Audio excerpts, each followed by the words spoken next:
नमस्कार दोस्तों, आशा करते हैं कि आप सभी स्वस्थ होंगे व अपने ब्रह्मचर्य के प्रण पर डटे हुए होंगे। ॐ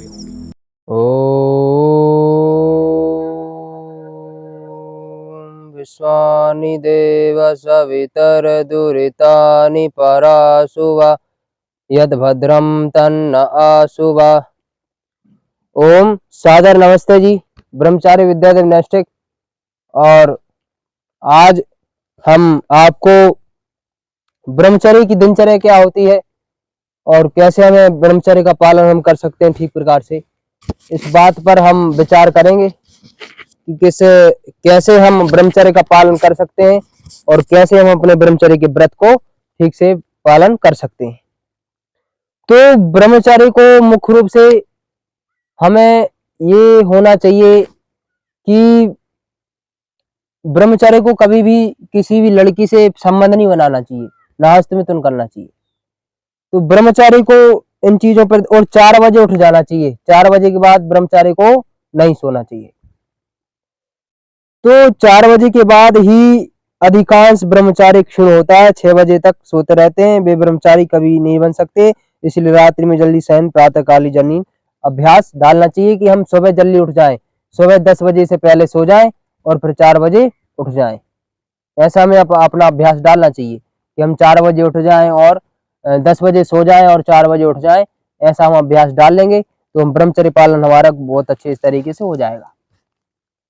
और ब्रह्मचर्य का पालन यदि आप करना चाह रहे हैं, यदि हम अपनी दिनचर्या बना लेते हैं, तो सुबह उठते ही फिर क्या करें, जैसे 4 बजे उठ गए, फिर 4 बजे उठ के आप उठ के पानी पिए, 1 लीटर 2 लीटर पानी पिए। ठीक, पानी पी के आप फिर शौच जाएं, शौच जाके फिर आप जो है स्नान करें, स्नान करके फिर खूब दंड बैठक लगाएं और फिर 48 घंटा कम से कम पद्मासन और या फिर सिद्धासन में बैठे। पद्मासन होता है जो मैं बताता हूँ आपको, कई बार उस पद्मासन में बैठता भी हूँ। ऐसे करके, ऐसे एक पाँव को ऊपर करके और एक पाँव को ऊपर करके ऐसे बैठ जाते हैं, है ना। तो ये पद्मासन से क्या होता है, वीर ऊर्ध्वरेता हो जाता है। ये देखो, ये पद्मासन हो गया, इससे वीर ऊर्ध्वरेता हो जाता है। और सिद्धासन भी हम आपको बताएंगे अगली वीडियो में। आसन के ऊपर भी वीडियो बना देंगे, ब्रह्मचारी को कौन कौन से आसन होते हैं, कैसे होते हैं, कैसे लगाते हैं। तो जल गुनगुना ऊषा पान कहते हैं, ऊषा पान करना चाहिए। और जल भरकर रात्रि में रख लो तांबे के पात्र में और फिर सुबह पी लो, उठते ही उसको पिए। और कुछ समय थोड़े टहलें और वज्रासन में बैठकर नहाने से पहले नाभि के ऊपर ठंडा ठंडा जल डालें। उससे क्या होगा, उसके आपका ब्रह्मचर्य का पालन बहुत अच्छी तरीके से होगा। यदि आप ठंडा ठंडा जल डालेंगे नहाने से पहले तो आपका ब्रह्मचर्य पालन बहुत अच्छी तरीके से होगा। यदि आप ठंडा ठंडा जल डालते हैं, मतलब नहा रहे हैं, जैसे नहाने जा रहे हैं तो नहाने जाने से पहले यहाँ नाभि के नीचे पेट को एकदम खूब ठंडा करें। उससे क्या होगा, आपका ब्रह्मचर्य पालन एकदम बहुत अच्छी तरीके से होगा। ठीक है ना। तो दिनचर्या जैसे 4 बजे उठ के शौच पहुंच गए, 6-7 बजे तक 1-2 घंटा तक अपना व्यायाम, प्राणायाम, ध्यान, उपासना, यज्ञ ये सब करें। फिर 7-8 बजे अपना नाश्ता करें, फिर अपने नित्य क्रिया अपना जो पाठन है वो करें। 12 बजे तक 11 बजे तक आप कर लें ये सब। फिर 12-1 बजे भोजन कर लें। भोजन में आप अपनी दाल रोटी सब्जी ये रखें, ज़्यादा चटपटी चीज़ ना खाएं, तली चीज़ें ना खाएं, ज़्यादा मीठा ना खाएं। कभी कभार एक दोपहरिया खा लीजिए, पर ज़्यादा मीठा नहीं खाना चाहिए ब्रह्मचारी को। और फिर इसके बाद दोपहर का भोजन होने के बाद फिर और लहसुन प्याज इससे भी बच सके तो बचें। बासा भोजन ना खाएं, जो बासा भोजन होता है वो भी नहीं खाना चाहिए। मतलब रात्रि का भोजन सुबह खा रहे हैं, उससे भी मैं भी इसका प्रैक्टिकल करके देखा हूँ कि जीवन में बड़ा समस्या होती है। मतलब आलस्य सा आ जाता है, दिमाग काम सा नहीं करता है, मतलब वो खाने से आलस्य सा भरा रहता है आंखों में। मतलब ब्रह्मचारी के लिए अच्छा नहीं है बासा भोजन रात्रि का। ताजा ताजा भोजन बनाओ, ताजा ताजा खाओ, चाहे कुछ भी बनाओ, आप दाल रोटी तो बनाओ और मांसाहार नहीं खाओ। ठीक है ना। तो प्रातःकालीन निस्सार से निवृत्त होकर व्यायाम प्राणायाम आदि करें। और जिसे ब्रह्मचर्य का पालन करना है उसे नियमित व्यायाम प्राणायाम, शारीरिक थकान अत्यंत करना चाहिए। यदि आप पसीना नहीं बना, बिना व्यायाम के ब्रह्मचर्य पालन करना असंभव है। इसलिए मुख्य जो है आसन कौन कौन से हैं ब्रह्मचारी के लिए, ये भी सुन लो। ब्रह्मचर्य आसन अच्छा है। सिद्धासन लगाओ, वज्रासन लगाओ, पद्मासन लगाओ, पाद पश्चिमोत्तानासन, शीर्षासन, सिर के बल और सिर पैर ऊपर, और जानुशिरासन होता है, मतलब ऐसे पैरों को फैला लो और सिर घुटनों में लगा दो, जानुशिरासन। और पादागुष्ठासन, द्विचक्रिकासन, नभ्यासन, उत्थित एक पाद उत्तानासन, संप्रसारण भू नमनासन। इस पे हम आपको वीडियो, मतलब नमासन होता भाई, चलो पैरों को फैला लो और सिर को नीचे झुका दो, हाथों को पैरों को हाथों से पकड़ लो, ये जो है भू नमनासन होता है, ठीक है ना। ये होता है। अनुलोम विलोम प्राणायाम करें, कपालभाति, भस्त्रिका, ये 3 प्राणायाम, बाह्य प्राणायाम मूलबंद अवश्य लगाना चाहिए। और लघु शंका अवश्य जाएं, व्यायाम प्राणायाम के तुरंत बाद लघु शंका अवश्य जाएं। और कम से कम 30 मिनट तक कुछ खाए पिए नहीं। व्यायाम के लिए आपने अब 30 मिनट तक कुछ नहीं खाए, ना खाए ना पिए, कुछ खावे ना पीवे, कुछ भी ना खाएं। और औषधि सेवन, आंवला का, त्रिफला का सेवन करें। स्नान पुरांत तुलसी पत्ती पाएं। स्नान के बाद एक तुलसी की पत्ती खा लेना चाहिए ब्रह्मचारी को। और शाम के समय एक नीम की पत्ती पाएं, और शाम के समय एक नीम की पत्ती भी स्नान के बाद खा लें तो ब्रह्मचारी अच्छा रहता है। अगर वह पचने लगे तो धीरे धीरे पाचन के अनुसार अपनी मात्रा 10 पत्तियां वृद्धि कर सकते हैं। वे बहुत लाभकारक औषधियां हैं और वीर को पुष्टता प्रदान करती हैं।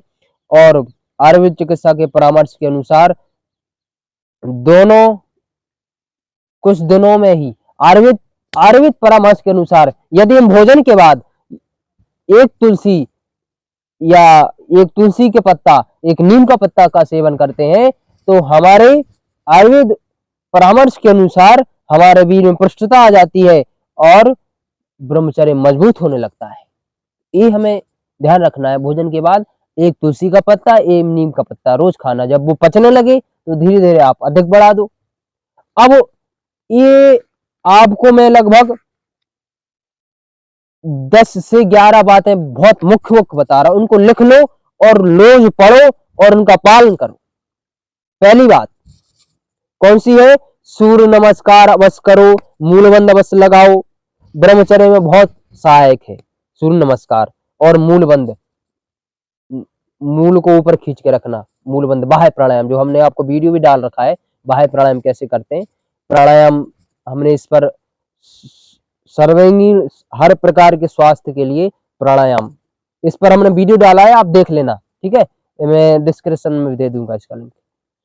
तो आप सूर्य नमस्कार करें और जो है बाह्य प्राणायाम करें। दूसरा, यदि संभव हो तो लंगोट अवश्य लगाएं। लंगोट तो लगाना ही चाहिए भाई, तुम ब्रह्मचर्य का पालन कर रहे हो, ब्रह्मचारी लंगोट नहीं लगाते तो क्या है ब्रह्मचारी? लंगोटधारी ब्रह्मचारी जैसे हनुमान। अब कोई कहते हैं भाई लंगोट पहनने से क्या होगा? मन को बस में करो तब होगा। भाई मन को बस में करो वो तो ठीक है, पर हमारी ऋषि परंपरा है कि लंगोट पहनने से क्या होता है? लंगोट पहनने से क्या होता है? महाबली हनुमान, क्या होता है लंगोट पहन? क्या महाबली हनुमान को देखो क्या किया उन्होंने, देख कितना बड़ा पहाड़ उठाने की सामर्थ्य आ जाती है, बल आ जाता है शरीर में, सामर्थ्य आ जाता है, ऐसा बल आ जाता है लंगोट लगाने से। लंगोट पहन के महर्षि स्वामी दयानंद जी ने संसार के अंधकार को मिटाकर प्रकाशित किया। लंगोट पहनकर पितामह भीष्म ने आजीवन ब्रह्मचर्य का पालन किया। लंगोट पहनकर अर्जुन ने तीर संहार करके और पांडवों को परास्त किया, कौरवों को परास्त किया, ठीक है ना, क्षमा चाहता हूं, कौरवों को परास्त किया। और लंगोट पहनकर राम ने रावण को मौत के घाट उतारा। लंगोट पहनकर हनुमान ने पूरी लंका को जला दिया। ये किसकी शक्ति थी? लंगोट पहनने की शक्ति थी। इसे लंगोट पहनो। लंगोट पहनकर राजा चंद्रशेखर, राजा रामप्रसाद बिस्मिल, भगत सिंह, राममूर्ति और हमारे ऐसे रानी लक्ष्मीबाई, गंगाधर, कितने सारे महापुरुष हुए जिन्होंने लंगोट पहनकर कितने इतिहास रच दिए। तो आप कहते हो लंगोट पहनने से क्या होगा? लंगोट पहनने से ये होगा, इसलिए पहने लंगोट। क्यों नहीं पहनते लंगोट?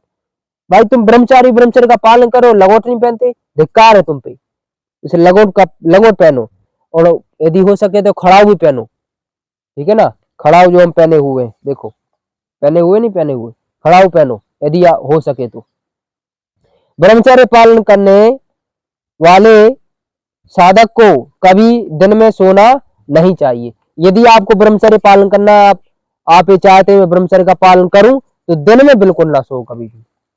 दिन में यदि आप सोगे तो आपका ब्रह्मचर्य नाश हो जाएगा, उल्टे उल्टे ख्याल आएंगे। क्योंकि आप क्या होता है, जैसे हम दिन में सोते हैं तो क्या होता है कि शरीर में कुछ परिवर्तन होते रहते हैं। मतलब जैसे रात्रि में तो थकान होती है, तो इसलिए नींद अच्छी आ जाती, सपने भी नहीं आते।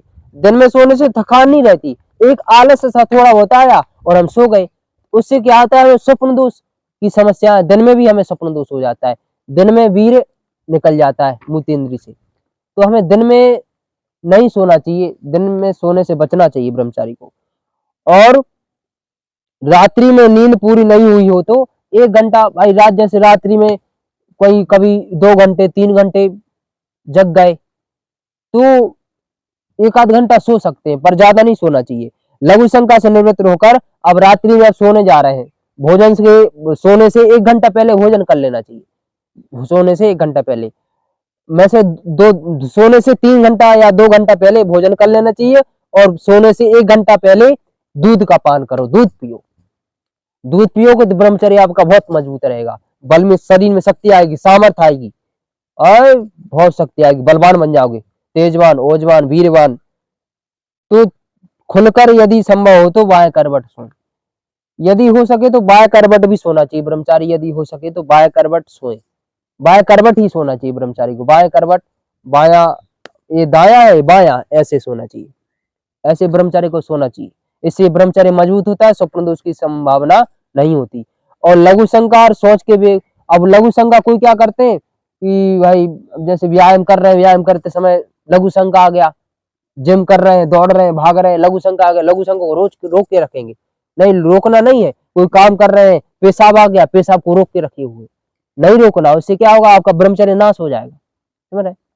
अब जैसे आपको वेग आया, सोच का वेग आया, तो सोच कर लो, सोच करके आ जाओ, सोच करके आप आ जाओगे तो फिर ब्रह्मचर्य नष्ट नहीं होगा, इससे ब्रह्मचर्य का नाश हो जाता है ना। इसलिए ना आप सोच को रोके, ना लघु शंका रोके। और जैसे कहीं ध्यान में बैठे हैं, ध्यान के बैठे समय भाई लघु शंका लगी हो, उसी को रोके रखे, ऐसा नहीं करना चाहिए। पहले लघु शंका करके आओ, फिर ध्यान कर लो, कोई बात नहीं, आसन हटा लो, कोई दिक्कत नहीं होती उससे, कोई साधना आपकी नष्ट नहीं होगी, ठीक है ना। तो उपरांत जनेन्द्री पर, अब लघु शंका के उपरांत जो है, अब जैसे आपने पेशाब की, एक बात बहुत अच्छी है भाई, इसको ध्यान में लिख लो, इसको हृदय में लिख लो या पुस्तक की में लिख लो। ये बात ध्यान रखो, जब आप पेशाब जाओ, यदि आपको असली में ब्रह्मचारी बनना, तो जब आप पेशाब जाओ ना, पेशाब जाने के बाद आप एक ठंडा सा जल ले जाओ, किसी बोतल में या फिर गिलास में, लोटे में, कोई जल ले जाओ। और जल ले जाने के बाद लघु शंका कर ली, पेशाब कर ली, पेशाब करने के बाद लिंग के ऊपर पानी डालो, ठंडा ठंडा, यहाँ से पानी डालो। उससे क्या होगा, आपके मन शांत हो जाएगा, इंद्रिय मजबूत हो जाएगी, काम वासना नहीं सताएगी। मुख्य बात यह है, काम वासना कामदेव पर ज्यादा अटैक नहीं कर सकता, क्योंकि मन शांत रहेगा और इंद्रिया ठंडी रहेगी। इस क्षेत्र को आपको अधिक से अधिक ठंडा रखना, पेटे के नीचे के क्षेत्र को, तो इससे आपका ब्रह्मचर्य बहुत मजबूत रहेगा। सदैव साधन परायण रहना चाहिए, यानी मन को कभी भी खाली नहीं छोड़ना चाहिए। मतलब कुछ ना कुछ, चौथी बात ही है, पांचवी बात ही है कि आपको कभी हर काम में लगे रहो, कुछ ना कुछ काम में लगे रहो, खाली ना छोड़ो मन को। यदि आप खाली